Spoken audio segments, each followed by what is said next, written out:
सुनो मेरी जान, नाराज हो क्या? तुम इतने गौर से क्यों देख रही हो? तुम मेरी जान हो क्या?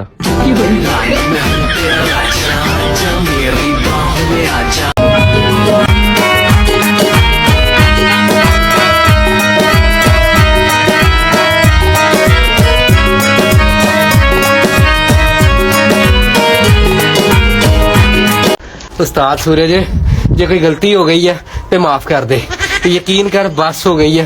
ਇਹ 5 ਦਿਨਾਂ ਦੇ ਅੰਦਰ ਹੀ ਬਸ ਹੋ ਗਈ। ਅਗਲੇ 4 ਮਹੀਨੇ ਮੈਨੂੰ ਨਹੀਂ ਪਤਾ ਕਿੱਦਾਂ ਲੰਘਣੇ ਆ। ਜਿੰਨਾ ਮਰਜ਼ੀ ਬਦਮਾਸ਼ ਬੰਦਾ ਹੋਏ ਉਸਤਾਦ ਤੇਰੇ ਅੱਗੇ ਕੱਖ ਨਹੀਂ ਹੈ, ਕੱਖ ਨਹੀਂ ਹੈ। ਪਸੀਨਾ ਚੋ ਪੈਂਦਾ ਹਰ ਬੰਦੇ ਦਾ।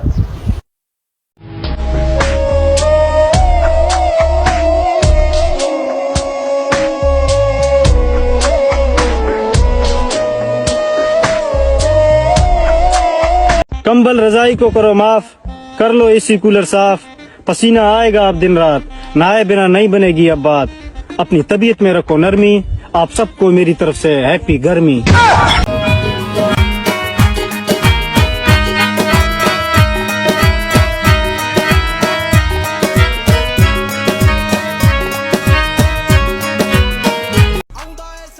ਉਸਤਾਦ ਮੁੰਡਾ ਹੋਣ ਦਾ ਇੱਕ ਫਾਇਦਾ, ਜਦੋਂ ਘਰ ਵਾਲੇ ਬੇਇੱਜ਼ਤੀ ਸ਼ੁਰੂ ਕਰਨ ਜੁੱਤੀ ਪਾਓ ਤੇ ਘਰੋਂ ਨਿਕਲ ਜਾਓ। ਆਓ ਬਦਲਿਆ ਸਿੱਧੂ ਦਾ ਸਟਾਈਲ ਅੱਜ ਕੱਲ 24 ਘੰਟੇ ਵੱਜਦਾ ਮੋਬਾਈਲ ਅੱਜ ਕੱਲ।